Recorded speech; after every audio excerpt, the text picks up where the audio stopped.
Tahawwur Hussain Rana, who was extradited from the United States for being a key conspirator of the 26/11 Mumbai attacks, has admitted to his role in the 2008 Mumbai terror attacks. According to sources, Rana said during interrogation that he was a trusted agent of the Pakistani Army. Rana also admitted that opening an immigration center of his firm in Mumbai was part of his plan to map targets in Mumbai. He also admitted he was in Mumbai during the 26/11 attacks and that was part of the plan. Rana said he inspected places like Chhatrapati Shivaji Maharaj Terminus and believed that the 26/11 attacks were carried out in collaboration with Pakistan's inter-services intelligence. Let me in fact quickly go across to my colleague Jay Prakash, who joins me over the phone line with more details on the same. Jay Prakash ji, Rana ने openly admit कर दिया है कि वो एक trusted agent था Pakistan army का और ISI का, और तो कोई किसी भी प्रूफ की जरूरत है ही नहीं about Pakistan's direct role in the 26/11 attacks, isn't it? बिल्कुल बिल्कुल सही कहा आपने। और 26/11 मुंबई आतंकी हमले का जो मुख्य साजिश करता है, जिसे डिपोर्ट करके जो है भारतीय एजेंसियां भारत लेकर आई हैं और लगातार इससे पूछताछ जारी है। तहव्वुर हुसैन राणा ने पहली बार कई खुलासे किए हैं। पाकिस्तान के साथ जो उसकी गहरी संलिप्तता है उसका खुलासा किया है।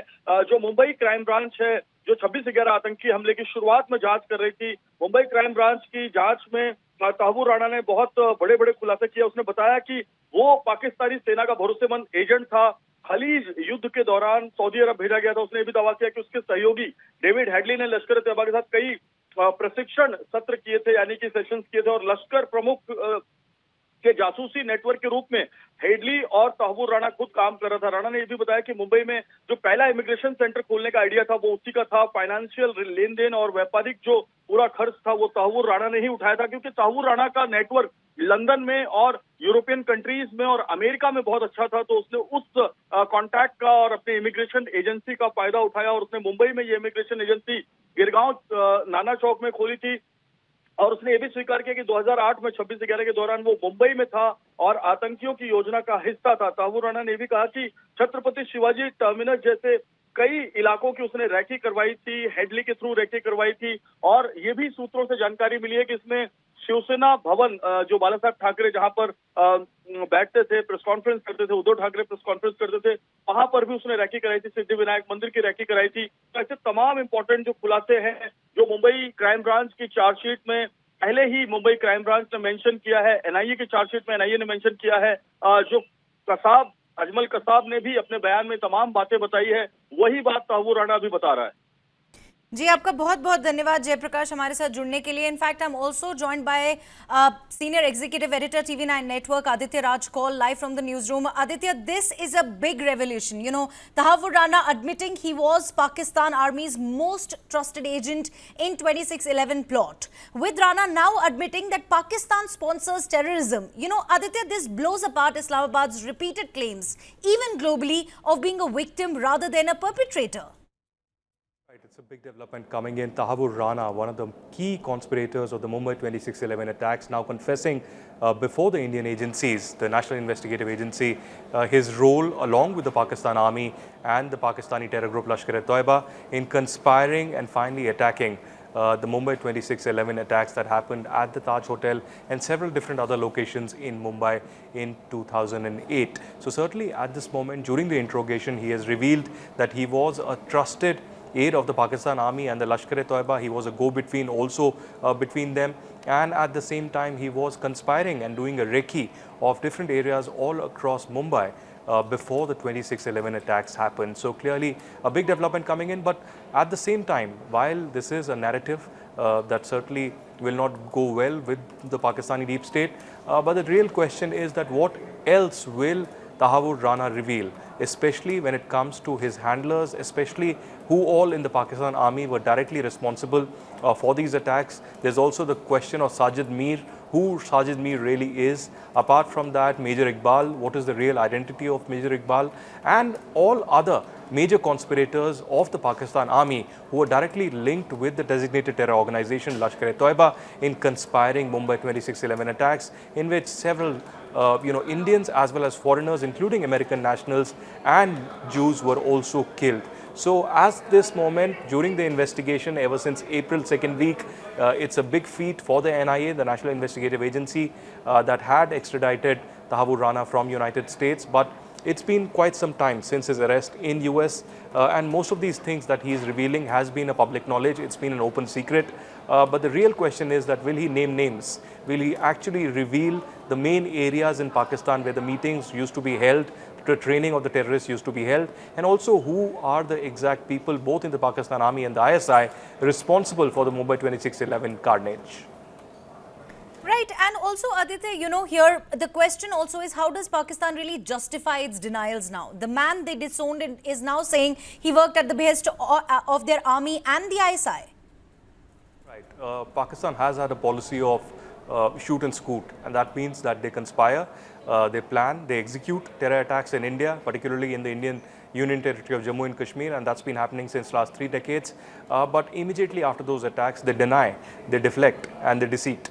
And that means that they do not agree that these are terror attacks that have been organized and conspired by people sitting in Pakistan, and that too in the Pakistan government, the Pakistan Army and the Pakistan deep state.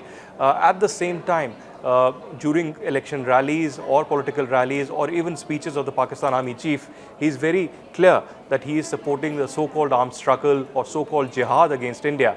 But when it comes to groups like Lashkar-e-Taiba, or Jaish-e-Mohammed or Hizbul Mujahideen, they deny and say that these are non-state actors. The reality remains that the Western world, the US, the UK, the European Union are increasingly aware of the role of Pakistan in terror activities all across India. You saw the recent Quad meeting in Washington DC and the BRICS meeting in Brazil, where Pahalgam terror attack was condemned, and everybody knows that the Pahalgam attack has its roots in Pakistan, has its conspirators in the Pakistan Army, and certainly it is the Pakistani deep state that has unleashed terror against India, and that was the case during Mumbai 2611 attacks as well, where Tahawwur Rana, Sajid Mir, Major Iqbal and several other conspirators of Lashkar-e-Taiba clubbed together, and Pakistan Army and the Lashkar together planned and executed this dastardly terror attack. Right, and also Aditya, help us understand, is it time the world calls Pakistan what it is, a state sponsor of terrorism? Or will countries still look the other way because of their strategic interests? Well, it's anybody's guess how major countries will react. India has strategic ties with US, with France, with Russia, with Israel and several other countries, including Australia, Japan and Italy. But when it comes to Pakistan, not many have named and shamed Pakistan when it comes to sponsored terrorism, state-sponsored terrorism. So it's anybody's guess that for their strategic pursuits, particularly the US and the NATO, will continue to look the other way when it comes to Pakistan-sponsored terror. Especially, it was witnessed during the recent India-Pakistan military confrontation when there was a ceasefire that was achieved, even though Pakistan was at its weakest and India had shown its strength by attacking not just 9 terror camps, but also several Pakistani airfields and command control centers all across Pakistan.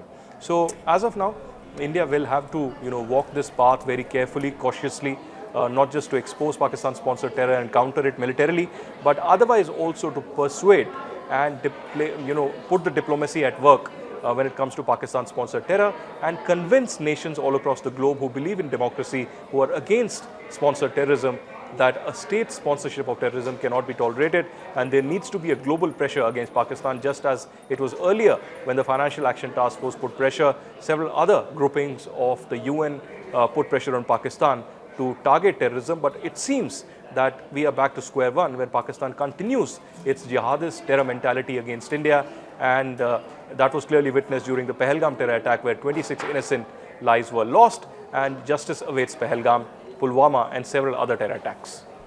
Right, and also Aditya, can Pakistan continue to hide behind the non-state actor excuse when Rana is admitting, he's saying that he acted on behalf of the Pakistan Army and the ISI? See, Rana's interrogation is very critical to the entire investigation of the Mumbai 2611 attacks. We had one of the main conspirators and attackers, Ajmal Kasab, in our custody. Ajmal Kasab, during his interrogation, revealed the entire plan of how because he came from a very lower section of the society, he was brainwashed, he was convinced, and then money was apparently paid or promised to his family as well. and then he was motivated to conduct such terror attacks. This has been the policy of Pakistan for a long time. All across Punjab, all across Pakistan-occupied Kashmir, across Khyber Pakhtunkhwa, they try to recruit people from the lower strata of the society who do not have jobs or means or money, and then convince them to go on this path of jihadist mentality, of this terror mentality against India through cross-border terrorism. Now, Pakistan may deny, but Tahawwur Rana is alive. Tahawwur Rana is one of the major conspirators of this attack, very critical to the entire investigation. And while he has told a lot to the US investigators, he's revealing much more to the Indian investigators of the National Investigative Agency over the interrogation in the last few weeks. And there's much more that will certainly come out to nail Pakistan's direct link to terrorism in India and Pakistan's direct link to a terror attack, Mumbai 26/11 in 2008, where several foreign nationals, including Americans and Israelis, were also killed. And finally, Aditya, let me ask you this. Will this be the turning point in India's long-standing campaign to get Pakistan officially recognized as a state sponsor of terror? Doubt that. I don't think that that's certainly going to happen in this time and age, at least at this point in time, because of the new international order with two conflicts that are underway between Russia and Ukraine and Israel and Hamas. At the same time, two military confrontations between India and Pakistan and India and Iran recently ended. So we are seeing dynamic changes in global geopolitics, in the regional geopolitics as well. So I don't think that Pakistan may be turned into a terror state, but it should. Pakistan has sponsored terror for a very long time, not just against India, but against Afghanistan as well. And in fact, in several terror attacks that have taken place in Europe or in US, the roots of terrorists who are perpetrators lie in Pakistan. So it's time that the global community wakes up. The UN actually does reforms, and it's laughable that a country that sponsors terrorism is part of UN Anti-Terrorism Sanctions Committee at the United Nations. So I think there's a lot of course correction that is required, not just at the level of the United Nations, but at the level of several Western countries who see democracy through their own prism. But when it comes to India being victim of terrorism, they look the other way. Thank you very much, Aditya, for joining us with all of those important insights.